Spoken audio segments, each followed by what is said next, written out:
Ngayon ay nasa panibagong series na tayo sa Book of Hebrews. So natapos na natin ang Book of Colossians.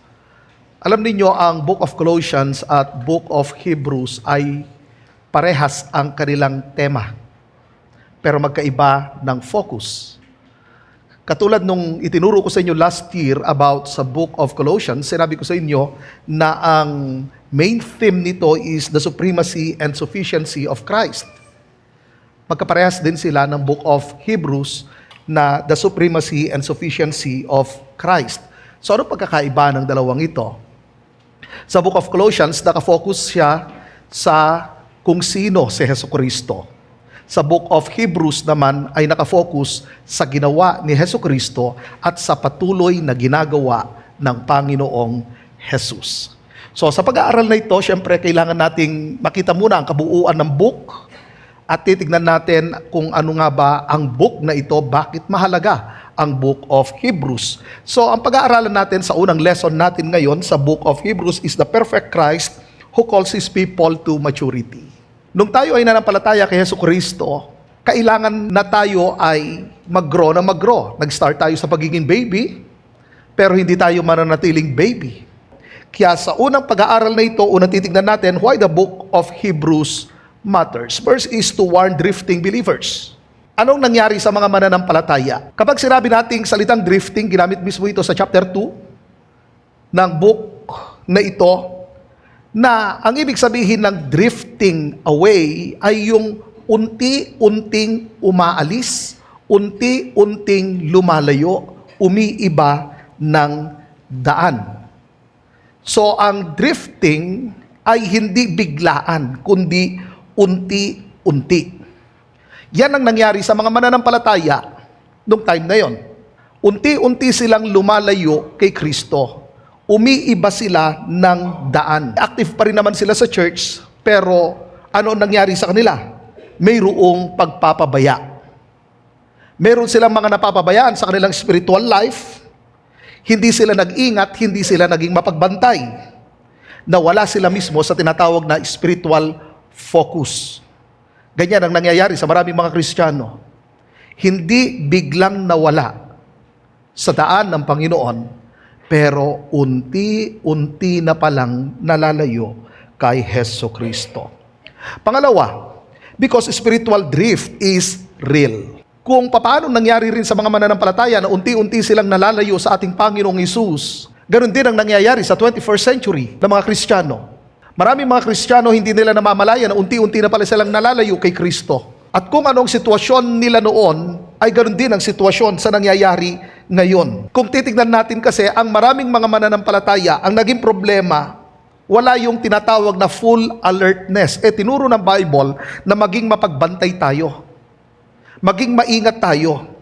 So kung hindi tayo naging mapagbantay, ang nangyayari, unti-unti tayong sumasama sa daloy ng mundong ito, sa agos ng mundong ito. Unti-unti na tayo nakikipagkompromiso at distracted na tayo. Yung mga mananampalataya that time, pagkatapos na sila ay naging masigasig sa pag-aaral ng salita ng Diyos, naging masigasig sa paglilingkod sa Panginoon, dumating yung point sa kanila na ang kanilang spiritual life ay naging stagnant.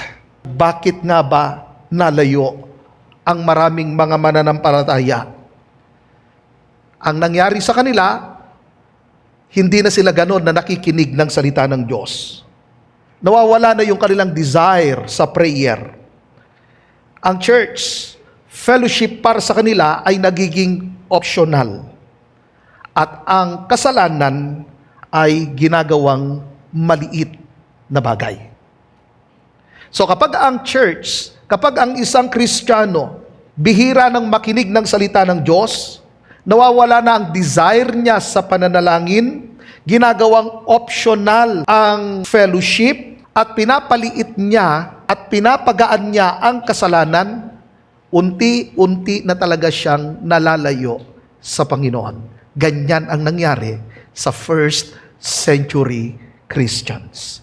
Pangatlo, to call believers to perseverance.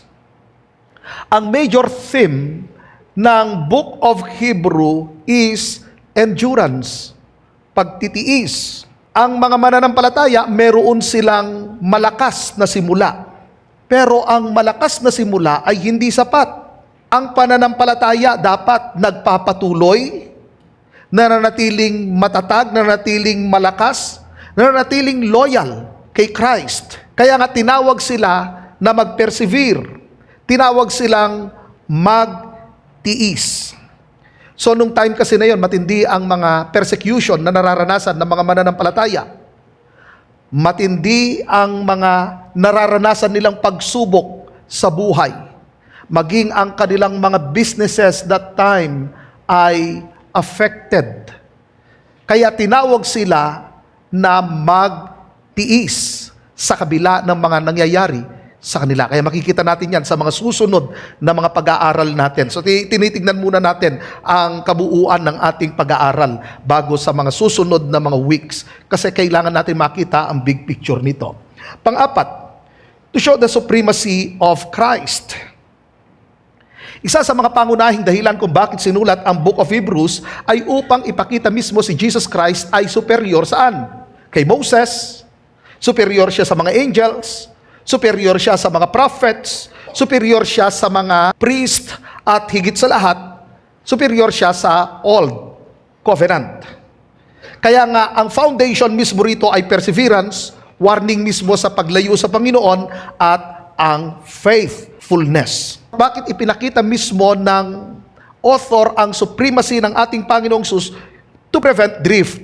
Ang mga mananampalataya kasi, marami na sa kanila lumalayo. Ipinakita niya ngayon, si Jesus Christ ay superior sa mga messengers, sa mga prophets, kay Moses, sa Old Covenant, sa mga priests, at sa law. Tinupad niya ang lahat ng ito. So parang mga mananampalataya ay mag-stay mismo sa ating Panginoong Hesus. So yun ang dahilan kung bakit ipinakita na ang Panginoong Hesus ang supreme sa lahat. Susunod is to expose the danger of turning back. Ang turning back na tinutukoy rito, kasi that time ay marami ring mga dumadalo sa church na hindi naman talaga totoong mananampalataya. Kine-claim nila na sila ay Christian, pero hindi naman pala sila totoong Christian. Umaattend din sila sa gawain, naranasan nila ang power ng Diyos, naranasan nila ang blessing ng Panginoon, nakikipag-fellowship sila sa mga mananampalataya. Pero sa bandang huli, tumalikod sila. Yun yung tinatawag nating apostasy. Magkaiba ang drifting away sa apostasy or sa turning back. Kaya titignan natin yan sa Book of Hebrews. Kasi pag hindi natin nakita ang pagkakaiba ng turning back sa drifting away, then maiisip natin na ang salvation pala ay hindi secure. Pero kung alam natin ang definition at ang context na tinutukoy mismo ng author, then makikita na natin ngayon ang pagkakaiba ng mananampalataya at ng hindi tunay na mananampalataya. Letter F, to encourage faith under pressure. Patuloy na in-encourage mismo ng author ang lahat ng mga mananampalataya to remain steadfast at maging matapat sa kabila na sila ay dumadaan at humaharap sa mga trials, sa mga persecutions, maging sa discouragement. Kanyang pinipresent dyan na ang faith ay hindi siya passive, na ang faith ay isang active at tuloy-tuloy na pagtitiwala mismo sa ating Panginoong Hesus kahit matindi ang pressure. Letter G, to point to a better covenant. Ang Old Covenant kasi ay temporary, limited, imperfect. At yan ay mababasa natin sa Hebrews chapter 8. At ang New Covenant naman ay perfect. Ang New Covenant ay eternal dahil kay Hesukristo. Ang Old Covenant ay walang heart transformation. Sa New Covenant ay mayroong heart transformation. Nung tayo nananampalataya kay Hesukristo, pinalitan niya ang ating puso. Mula sa isang pusong bato, ginawa niyang isang pusong laman na marunong magpasakop at sumunod sa Kaniya. Ang Old Covenant ay walang direct access sa Diyos. Pero ang New Covenant, meron na tayong direct access sa Ama. Kaya nga sinabi ng kanyang salita na Huwag kayong magkatubili na lumapit sa trono ng habag ng Diyos kung saan tatanggapin nyo ang biyaya at habag ng Diyos sa panahong kailangan ninyo ito. So anytime tayo ngayon ay makakalapit sa Diyos, hindi katulad sa Old Covenant. Pero ngayon, anong tinuro ng Panginoong Hesus? Ganito kayo manalangin, Ama namin, sumasalangit ka. So mayroong relationship, mayroong direct access. Pangalawa na titignan natin, historical and spiritual background. Una, titignan natin rito the original audience. Sino nga ba ang original audience diyan? Walang iba kundi ang mga Jewish believers kay Kristo. Ang Book of Hebrews ay sinulat mismo para sa mga Jewish Christians. Paano natin nalaman na ang mga sinulatan ay mga Jewish Christians? Hindi pangkalahatang Kristiyano ito. Mga Hudyo mismo ang kausap rito ng mga Kristiyano. Kasi mapapansin na natin sa mga examples at mga illustrations nitong author. Ginamit niya ang patungkol sa law. So maliwanag na familiar ang mga audience patungkol sa law, patungkol sa sacrifices, patungkol sa temple, sa priesthood. Sila ay mayroong kaalaman patungkol doon. Ngayon, itong mga Jewish believers na ito, dahil sa sila ay nanampalataya mismo kay Kristo, ang naging kapalit nito ay tunay na paghihirap at sakripisyo. Matindi ang kahirapan na naranasan ng mga mananampalataya. Nararanasan mismo nila na laitin at hamakin in public. Kapag ikaw Kristiyano noon, nilalait ka talaga. Iki-criticize ka ng mga kapwa mo Hudyo, bakit ka umalis sa iyong religion? Kasi tandaan ninyo, itong mga ito ay dating under ng Judaism. Sinasabi sa kanila ng mga Judaizer, bakit kayo naging Christian? Kaya nilalait ang mga Kristiyano that time kasi, syempre, kilala ang Judaism. Kinikilala na isang religion ang Judaism that time. Kaya kapag hindi ka under ng Judaism, sigurado ipe-persecute ka dahil ang kinikilala lang ng gobyerno na religion ay ang Judaism sa mga Hudyo. Kaya kapag mayroong lumabas na bagong religion sa Israel na mga Hudyo, ipe-persecute ka. Kaya yung mga lumalabas that time, ikaw ay ipe-pressure, ikaw ay lalaitin, ikaw ay hahamakin. Hindi lang yon. Dahil sa matinding paghamak sa kanila, maraming nawala sa pangkabuhayan nila. Ano ang nangyari? Siyempre, yung kanilang mga possessions, yung kanilang wealth ay unti-unting nawawala. Bakit? Dahil mayroong discrimination. Pag nalaman ng mga Hudyo na ikaw ay isang Kristiyano, so hindi nila susuportahan ang iyong business. So ano nangyari? Dahil hindi nila susuportahan ang business ng mga kapatiran, unti-unti silang naghihirap. Yung kanilang kayamanan, bago sila nanampalataya kay Kristo, maraming sila, pero nung nanampalataya sila kay Kristo at sila ay hinahamak na meron ng discrimination, wala nang sumusuporta sa kanila, sa kanilang business. Kaya maging ang kanilang mga mahal sa buhay, na hindi Kristiyano, hindi na rin sila sinusuportahan. Kaya itong hirap na kanilang mga nararanasan, hindi lang sa community, kundi maging sa government, apektado ang lahat sa kanila. Maraming nawala sa mga kapatid na ito. So meron ring tinatawag na social rejection. Hindi lang apektado ang iyong hanap buhay, isolated sila. Ina-isolate sila. Na lamang ikaw Kristiyano, okay, ihihiwalay ka. Hindi ka pakikisamahan ng marami. Ganon ang sitwasyon ng mga mananampalataya. Kaya para sa kanila, ang maging Kristiyano ka, nagdadala talaga ng matinding paghihirap. Mas hirap ang nararanasan mo, hindi papadali. Nakita na ninyo ang kalagayan ng mga mananampalataya noon? Ito ang dahilan kung bakit natin pinag-aaralan ng Book of Hebrews. Para ma-check natin ang mga sarili natin. Anong dahilan bakit naparito pa rin ako? Anong dahilan bakit tuloy-tuloy pa rin ako sa fellowship? Dahil ba sa nararanasan ko ang mga answered prayer, binibigay ng Lord ang lahat ng gusto ko? What if dumating ang kahirapan?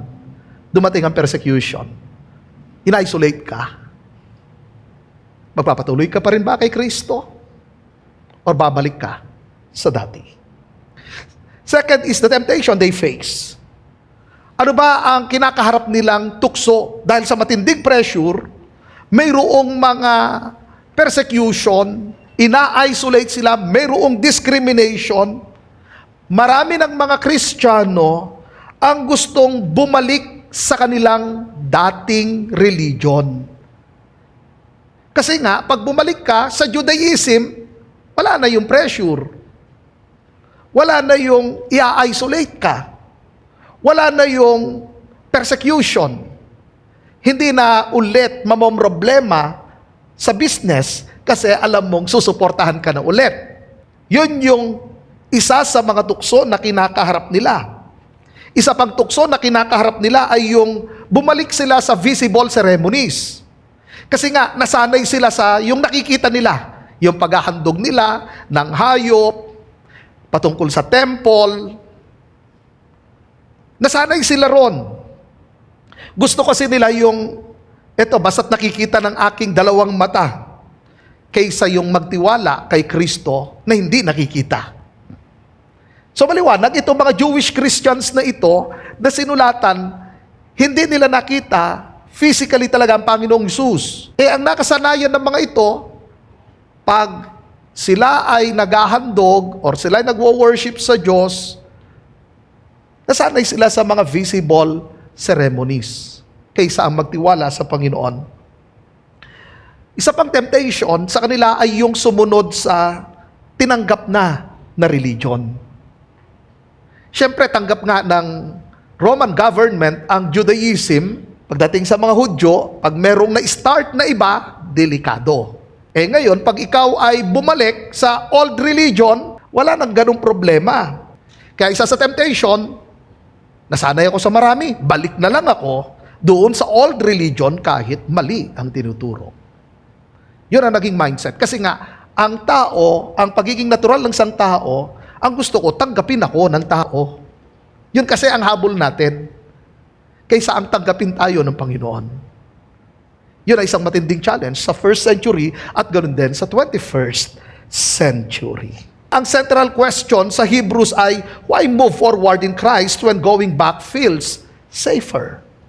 Bakit ka magpapatuloy kay Jesus kung mas komportable o mas ligtas bumalik sa dati? Pangatlo, the core problem, spiritual stagnation. Nagsimula silang malakas, nagsimula silang masigasig, nagsimula sila ng maganda, but along the way, ano nangyari sa mga mananampalataya? Hindi sila nag-grow. Hebrews chapter 5 verse 12. For though by this time you ought to be teachers, you need someone to teach you again the basic principles of the oracles of God. You need milk, not solid food. Sabi niya, dapat nga tagapagturo na kayo kasi matagal na kayo sa gawain ng Diyos. Dapat marami na kayong alam sa salita ng Diyos. Dapat nag-grow na kayo mismo sa knowledge. Ginamit niya rito, for though by this time, you ought to be teachers. Ibig sabihin talagang, itong mga taong ito, dapat batikan na talaga sila Kasi habang nag-grow ka kay Christ, nag-grow rin talaga ang understanding mo kay Christ talaga. I mean, ang iyong relationship sa Panginoon. Hindi ko sinasabi na lahat ng maraming alam sa salita ng Diyos ay nag-grow sa Panginoon. Pero itong tinitiyak ko, ang lahat ng mga nag-grow mismo sa Panginoon ay nag-grow sa knowledge. So una rito na ipinapakita sa spiritual stagnation is lack of spiritual maturity. Ang problema sa kanila ay ayaw na nilang makinig ng salita ng Diyos. Naging sluggish sila sa pagtugon sa salita ng Panginoon. Naging kontento na sila sa basics. Yun ang sinabi mismo ng Hebrews chapter 5 verse 12. Dapat nakapagturo na kayo, pero ano nangyari? Babalik ba tayo sa basic principles, sa elementary teachings? Kasi nga, para sa kanila, kontento na kami sa basics. Satisfied na kami sa mga elementary teachings. Ayaw namin ng deeper understanding. Kaya nga pag-usapan ang doctrines, maraming mga Kristiyano tamad na tamad. Pero pag-usapan answered prayer, usapan success, mga motivational preaching, ay daragsain na maraming mga tao. Pero pag-usapang doctrines, yun ang kinaayaw ng marami. Pero alam ba ninyo, kapag ipinagsawalang bahala natin ang mga deeper teachings, maliwanag yan, spiritual stagnation. Ano pang naging problema dyan sa kanila? Untrained discernment. Anong ibig sabihin? Hindi na nila nakikita kung ano ang tama at kung ano ang mali. Kasi nga, kapag naging mapurol na ang iyong discernment, nagiging magaan na ang tingin mo sa kasalanan. Okay na ang makipag-compromise. Kasi nga, ang nakikita mo, ginagawa din naman ng marami ito. So dahil ginagawa ito ng marami, okay lang naman ito. Meron din mga believers, ginagawa nila ito, so okay lang rin naman gawin ito. Sa Bible, ang mali ay mali. Pero kapag naging mapurol ang ating discernment, ang maasim nagiging matamis at ang matamis ay nagiging maasim. Yun ang naging problema sa maraming mga mananampalataya ng time na yun. At yan din ang problema ngayon. I-correct mo ang isang Kristiyano ngayon na hindi na nag-gogro, aayawan ka niyan, magagalit sa iyo yan, iiwasan ka niyan. Bakit? Stagnant eh. Gusto niya kung ano lang yung basics. Ayaw niya ang mga malalalim na katuruan ng salita ng Diyos. Yun ang naging problema. Pangalawa, growth requires effort. Ito ang katotohanan na itinuturo ng Book of Hebrews. Spiritual maturity is not automatic with time. Process. Kailangan mismo ng effort. Araw-araw na mayroong pagpipili. Decision kasi ang spiritual maturity, hindi siya automatic. So meron akong part pagdating sa spiritual maturity. Babalik ulit tayo sa sinabi mismo ng author. Dapat nga tagapagturo na kayo, pero anong nangyari? Babalik ulit tayo sa basic principles. Bilang mga mananampalataya, maunawaan natin na bawat araw ay decision. Decision ng paglago. Kasi maraming mga Kristiyano, matagal lang silang Kristiyano, pero hindi nag-grow. Dapat habang nagtatagal tayo sa buhay Kristiyano, tuloy-tuloy din naman dapat ang spiritual maturity natin. Kaya, tuloy-tuloy dapat ang pag-effort natin sa ating spiritual maturity. Ibig kong sabihin, pag nag-effort, hindi ka na nakabase sa sitwasyon, hindi ka na nakabase sa iyong emotion, ikinumit mo na ang sarili mo para ron. So, halimbawa, ganito, ikinumit ko na ang aking sarili para sa fellowship. Ikinumit ko na ang sarili ko para sa discipleship. Ikinumit ko na ang sarili ko sa aking devotion sa Panginoon. Ikinumit ko na ang aking sarili para magbasa, pag-aralan, pagnilayan, at isabuhay ang salita ng Diyos. So it's all about na ikinukumit mo ang iyong sarili sa mga bagay na yon. Merong effort. Merong pagdedesisyon. Ine-engage mo na ang sarili mo sa word ng Panginoon. Meron ding application sa biblical truth. Pang-apat, God's answer, the perfect Christ. Una ay pinakita ang sitwasyon. Pagkatapos, ano ang temptation? Ipinakita ngayon kung sino si Kristo, ano ang ginawa ni Kristo, at ano ang patuloy na ginagawa ng ating Panginoong Hesus. Ang purpose ng author ay i-motivate ang mga mananampalataya na mag-grow, hindi para takutin. Kaya ang kanyang unang pinresent dyan is, Christ is the perfect revelation of God. Yan ang unang titignan natin next week, ang chapter 1. Christ is the perfect revelation of God. Ano ba ang pino-point out dyan sa Hebrews chapter 1, verse 1 to 3? Ang Diyos, ginagamit niya ang mga propeta para i-speak ang message ng Diyos.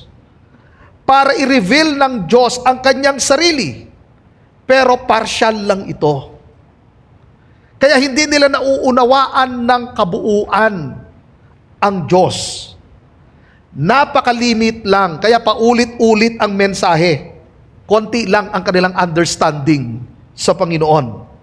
So ang mga propeta that time, according sa Hebrews chapter 1 verse 1 to 3, ay mga messengers, pero hindi nila nauunawaan ang lahat patungkol sa Diyos. Kaya pagdating sa chapter 1 verse 1 to 3 ng Hebrews, sinabi mismo ng author na si Kristo mismo ang ultimate and perfect revelation. Nung sinabi ng salita ng Diyos, nakipag-usap ang Diyos sa pamagitan ng mga propeta noong una, pero ngayon ay sa pamagitan ng kanyang anak. Inireveal ng Diyos ang kanyang sarili sa pamagitan ni Jesucristo. So maliwanag dito na si Jesus Christ hindi lang siya messenger, siya mismo ang Son of God, ang tagapagmana ng lahat ng bagay, at sa pamagitan mismo ni Jesucristo, nilikha ang lahat ng bagay. At hindi lang yon, ang buong nature mismo ng Diyos makikita kay Jesucristo. Kaya nga siya ultimate and perfect revelation. Actually, ang paggagamit niya sa ibang translation is exact representation. Pangalawa, Christ is the perfect high priest. Ganito ang sabi ng Bible in Hebrews 7:28. For the law appoints men in their weakness as high priests. But the word of the oath, which came later than the law, appoints a son who has been made perfect forever. So maliwanag rito na ang Old Testament priest ay limited. Bakit? Dahil sila ay sinful, sila ay temporary, at kailangang mag-offer lagi. Tuloy-tuloy silang nag-o-offer. Pero ang tinuturo mismo ng Hebrews chapter 7 verse 28 na si Jesus Christ ay holy, na si Jesus Christ ay eternal, na si Jesus Christ ay permanently appointed. Anong ibig sabihin ng permanently appointed? Sa Old Covenant, pag namatay yung high priest, papalitan siya ng kanyang anak. Pag namatay ulit yung high priest na yon, papalitan na naman siya. Pero ang sabi ng Bible, ang Panginoong Jesus ay permanente yan.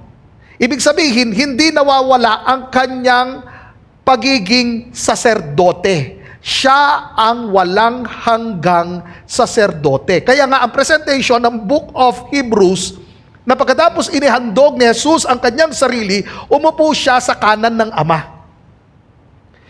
Sa Old Covenant, ang mga high priest papasok sa Holy of Holies, ang naruroon lamang ay ang kaban ng tipan. Wala na. Wala kang upuan na makikita roon. So papasok siya once a year, iwiwisik niya mismo ang blood doon sa ibabaw mismo ng Ark of the Covenant, then aalis siya. Bakit ganun? Bakit walang upuan roon? Ibig sabihin, kailangan tuloy-tuloy na gagawin. Pero ang sinabi mismo ng Hebrews, pagkatapos na siya'y pumasok sa kabanal-banalang dako, anong sumunod na sinabi ron? At siya'y umupo sa kanan ng Ama. Ibig sabihin, perfect, tapos na. Hindi na kailangang ulitin pa. Kaya nga, perfect ang sacrifice ng ating Panginoong Jesus. Napakahalaga nito sa atin na mga mananampalataya na maunawaan natin ang chapter 7 verse 28 ng Hebrews. Bakit? Dahil meron na tayong permanent access sa Diyos. Kasi, ang ating Panginoong Jesus, walang hanggan ang kanyang pagiging saserdote. Kaya meron na tayong perfect access sa Panginoon. Sufficient ang sacrifice ng Panginoon. Ibig sabihin, wala ka nang idadagdag na good works. Sufficient na ang kanyang ginawa. Wala kang idadagdag para ikaw ay maligtas. So, ibig sabihin, hindi siya faith plus good works, kundi faith alone. Kasi sapat ang sakripisyo ng ating Panginoong Jesus. Ipinapakita pa niyan ang security ng ating salvation. Kasi nga, permanente ang pagiging high priest ng Panginoon. Walang hanggan. Kaya nga, napansin ninyo, doon sa Colossians, itinuro roon kung sino si Kristo. Sa Book of Hebrews, ang itinuro diyan, ang ginawa ni Kristo at ang patuloy na ginagawa ni Kristo. So tuloy-tuloy na namamagitan ang ating Panginoong Jesus. Pangatlo, Christ is the perfect sacrifice. Hebrews chapter 10, verse 14. Kaya, sa pamagitan lang ng minsang paghahandog. Sabi nyo nga, minsang paghahandog. So maliwanag, sa Old Covenant, lagi na mayroong paghahandog. Tama ba? Sa New Covenant, minsanang paghahandog. Dan pagkatapos, sinabi niya rito, ginawa. Sinong gumawa? Si Jesus, hindi tayo ang gumawa nito. Ang sinabi rito, ginawa niyang ganap. Ganito ang ibig sabihin niyan. Tingnan nyo yung pagkagamit niya. Ginawa niyang ganap magpakailanman ang mga pinabanal niya. Nakaka-amaze yan. Bakit? Ang sacrifice ni Christ, once for all, fully sufficient, eternally effective. Yung sinabi ritong ginawa niyang ganap, fully paid. Ganito lang yon. Sa Old Testament, kaya lagi silang nagsasacrifice at tuloy-tuloy kasi hindi fully paid. Kaya hindi minsan, tuloy-tuloy silang nagsasacrifice.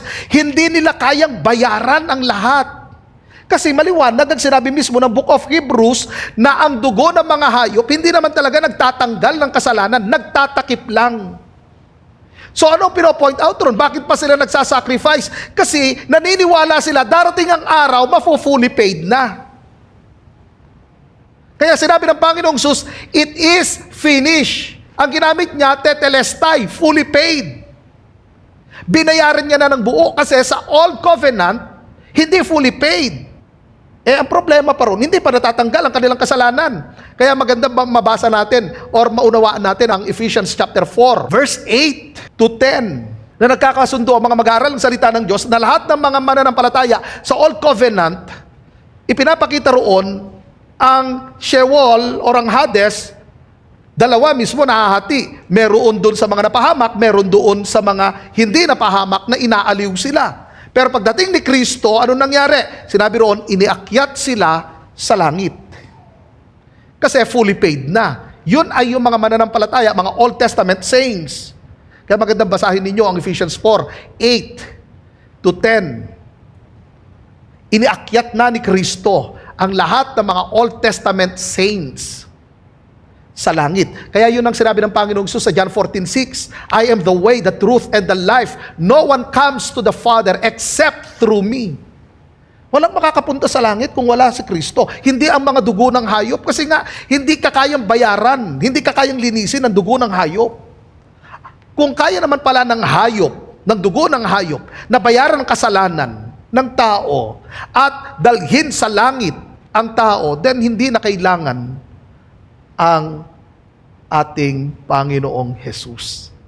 Kaya yun ang sinasabi mismo ng Book of Hebrews. Mas higit si Kristo kaysa sa mga sacrifices. So ito yung tinatawag na better covenant. So ulitin ko, sa Old Covenant sacrifices, tinatakpan lang ang kasalanan ng tao. Pero hindi niya tinatanggal. Pero nung dumating si Kristo, mayroon ng reconciliation. Merong tinatawag na peace with God. Kaya nakakalapit na tayo ngayon sa Ama. Anytime, makakapasok tayo sa trono ng habag ng Diyos. Kaya, ano ang application nito? Ano dapat natin gawin? Examine your direction. Ang tanong dyan ay hindi kung active ba ako sa church, nagbabasa ako ng Bible, or nagpe-pray din ako. Magandang habits ang mga ito. Pero, wag nating kalilimutan sino ang aking focus. Kasi possible na ang prayer ay ginawa nating ritual. Ang mga Hudyo, nagpe-pray din naman sila 3 times a day. 9 a.m., 12 noon, 3 p.m. Pero ginawa nilang ritual. Minsan talaga nagiging gano'n ang maraming mga Kristiyano. Ang pagbabasa natin ng Bible, parang ginawa na lang natin ritual. Ang pagpe-pray natin, ginawa nating ritual. Ang pag-attend natin ng fellowship ay ginawa nating ritual. Hindi dahil sa pasasalamat natin sa Panginoon, hindi dahil sa nakafocus kay Christ. Kaya nga, bottom line dyan, bakit ko ginagawa ito? Bakit ako nagbabasa ng Bible? Bakit ako nagpe-pray? Bakit ako dumadalo sa mga pagtitipon? Ito ba'y dahil sa ginagawa ko bilang tugon ko sa kabutihan ng Diyos?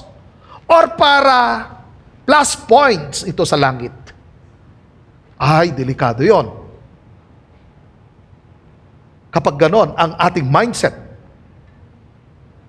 So, pag ang ginagawa natin pala, para dahil sa ating performance, hindi na siya faith-based, kundi performance-based, then nagiging ritual ang lahat. Kaya kailangan i-check natin ang ating direksyon. Napupunta ba ako sa work-based or ito ay faith-based relationship? Ano ba pinakamahalaga rito? Ang ating paglagong espiritual na makita mismo si Kristo. Ang ating relationship dapat nag-grow ng nag-grow. Tandaan natin ito mga kapatid ko. Hindi nawawala ang relationship natin sa Diyos.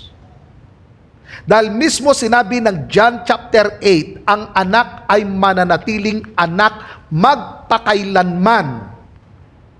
So hindi nawawala ang relationship. Pero possible na hindi nag-grow ang relationship. So ang goal mismo ng author, mag-grow ang relationship natin sa Diyos. Makita mismo si Kristo sa buhay natin. Lumalalim ba ang aking pananampalataya sa Kanya? Lumalakas ba ang aking relationship sa Diyos? Tuloy-tuloy ba ang aking spiritual maturity? Ang aking pagpe-pray ba ay dahil sa dinidesire ko na ang Diyos? Ang pagbabasa ko ba ng Bible ay dahil sa pagdidesire ko sa Panginoon? Kasi kung yun mismo, dahil sa matinding desire natin sa Diyos, then hindi tayo nahuhulog sa ritualism. Hindi na siya ritual, kundi nakafocus mismo sa relationship.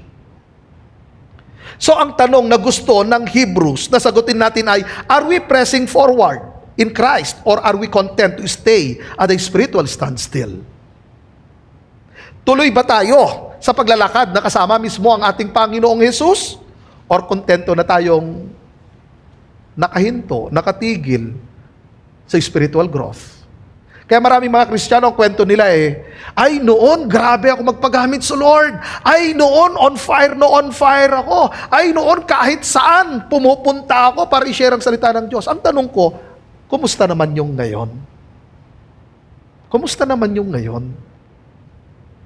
Kaya ang tanong ay, are we pressing forward in Christ or are we content to stay at a spiritual standstill? Kaya mahalaga rito, i-check natin ang ating heart. Madalas ang chine-check natin ang schedule natin, hindi ang heart natin. Mas nauunang chine-check dyan, hindi ang schedule, kundi ang heart natin. Titignan natin ang ating mga priorities. Titignan natin ang ating mga attitude. Hindi lang yung mga ginagawa natin. Kasi possible na ginagawa nga natin ng isang bagay, pero hindi naman pala dun yung heart natin. Nakafocus na lang tayo sa performance base. Kasi nga, yan ang problema sa legalism. Nakafocus sa performance, hindi sa relationship. Pag nakafocus ka sa relationship, naiintindihan mo na kaya mo ginagawa yon, hindi para mahalin ka ng Diyos, kundi dahil alam mong mahal ka ng Diyos, kaya ginagawa mo yon. Nakukuha po ninyo? So, hindi na siya performance-based. Pangalawa, fix your eyes on Christ. Ang spiritual growth ay hindi nakafocus sa programs, sa methods, or activities. Ang focus niyan ay walang iba kundi si Kristo. Kaya nga sinabi ng Panginoong Hesus, wala kayong magagawa kung kayo hiwalay sa akin. It's all about relationship. Nag-grow ba ang aking relationship sa Panginoon? Nag-grow ba ako sa love? Nag-grow ba sa peace? Nag-grow ba sa joy? Kailangan makita mismo sa atin itong mga ito. Obvious na obvious dapat na nakikita sa atin ang love. Nag-grow ba ako sa perseverance? Sa forgiveness? Ang pagpapagamit ko ba sa Panginoon or sa pag-involve ko sa ministry ay dahil sa matinding pasasalamat ko sa Diyos or dahil sa gusto ko lang mag-perform kasi nire-require ng church leadership? Then mapapagod tayo kapag nakafocus tayo dahil sa nire-require ng church leadership, hindi dahil sa pasasalamat na natin kay Kristo. Maraming mga Kristiyano, binago ang mga priorities. Hindi na si Christ ang kanilang inuuna. Pinagbigyan ng laman. Katulad ni Demas. Na sinabi mismo na Apostle Paul, iniwan na ako ni Demas dahil nahumaling na siya sa mga bagay sa sanlibutan ito. Maraming mga Kristiyano nahulog sa ganyang temptation na humaling sa mga bagay sa sanlibutan ito. Hindi na nakafocus kay Christ. Ang mga unang mananampalataya sa Book of Acts, iniwan nila ang kanilang tahanan. Bakit? Sa matinding persecution. Sa chapter 7, ipinapakulong na ang mga mananampalataya. Wala na ang kanilang house and lot. Wala na rin ang kanilang mga hanap buhay. Tumakas sila. Pero sa kabila ng nawala ang kanilang house and lot, nawala ang kanilang kabuhayan, tumalikod ba sila? Hindi. Ang sabi ng Bible, sa chapter 8 ng Book of Acts, saan man sila magpunta, ipinapangaral nila ang salita ng Diyos. It's all about priorities. Alam nila kung sinong focus nila. Alam nila kung sinong pinakauna sa kanila. Sa kanilang buhay. Walang iba kundi ang Diyos. Isipin nyo, nawalan ng house and lot, nawalan ng kabuhayan. Hindi nila sinabi, Lord, bakit ganon? Bakit ang ginawa mo? Iniwan mo kami. Bakit wala ng aming kabuhayan? Bakit marami mga Kristiyano ganon ang sinasabi sa Panginoon? Kasi nga nasanay sa mga preaching na tinawag ka ng Diyos para yumaman ka ng yumaman. At pag naghirap ka, naku, mag-isip ka. Wow. Kailangan bumalik tayo sa sinasabi ng Bible. Anong sitwasyon ng mga mananampalataya that time? Ito ang itinuturo ng salita ng Diyos sa anumang mga sitwasyon natin, anuman ang mga kalalagayan natin sa buhay, mayaman, mahirap, yumaman, or naghirap, tuloy-tuloy ang focus sa Panginoon. Kasi possible din naman na pag yumaman, nawawala ng focus sa Panginoon. Tama ba ako? So anumang mga sitwasyon ng buhay natin, dapat i-fix natin ang ating paningin sa Panginoon. Kaya nga ang example diyan, nung sinabi mismo, fix your eyes, mayroong chapter 11 ng Book of Hebrews. Ipinakita ang kalalagayan ng mga heroes of faith. Grabe ang kanilang mga pinagdaanan sa buhay. Ipinakain sa leon, nilagari. Pero sa kabila ng lahat ng mga nangyari sa kanila, ang sabi ng salita ng Diyos, sila'y nagtagumpay. Sila'y nag-grow ng nag-grow. Dapat ganun din sa atin. Makita natin ang tamang perspective. Bakit inalaw ito ng Diyos? Bakit inalaw ng Diyos ang trials? Bakit inalaw niya ang persecutions? Bakit inalaw niya ang mga struggles na ito? Hindi para ikaw ay lumayo sa Panginoon. Ang purpose niyan, para lalo kang magtiwala sa Diyos at mag-grow ka mismo kay Christ. So kailangan natin makita ang perspective na yun. So fix your eyes on Jesus. Kaya nga ipinakita mismo ng author na si Kristo ang supreme sa lahat at sufficient si Christ. Kaya kailangan i-reframe natin yung ating perspective. Iayos natin ang ating perspective at magtiwala mismo tayo sa finished work ng ating Panginoong Jesus. At tuloy-tuloy na ang focus natin ang ating Panginoong Jesus. Wag tayong madidistract. Panghuli, commit to growing faith. Ang growth nire-require niya ang choice. Hindi automatic na lumalago ang isang Kristiyano. Maging ang mga matatagal ng Kristiyano, kailangan siyang pumili na mag-move forward sa pananampalataya. Kaya malaga na i-commit natin ang sarili natin sa spiritual growth. Involve dyan yung daily choices natin. Halimbawa, merong mga taong nanakit sa iyo. Pag ikinumit mo sarili mo para sa spiritual growth, pipiliin ko magpatawad. Palalampasin ko ang mga ginagawa nila sa akin. Kinumit mo ang sarili mo sa spiritual growth. Ako'y magpe-pray.